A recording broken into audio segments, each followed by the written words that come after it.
Hey everyone, in this video, I'm going to show you on how you can transfer money from LSSC to your Bitcoin.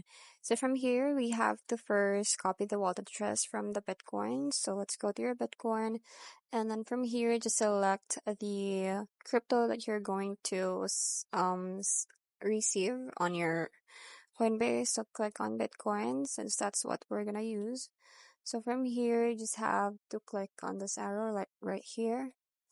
And then you will see here this QR code at the top right. So we're gonna click on that one. So here is your wallet address. You can also just scan this QR code from your LSSC account. So once you're done with that, go ahead and go back to your LSSC. So now that you're here, we just have to click on this My section right here and then tap on the withdrawal.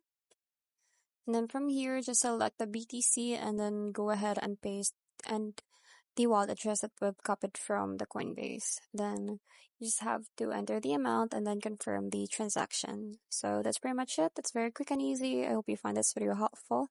Thanks for watching and I'll see you in my next one. Bye!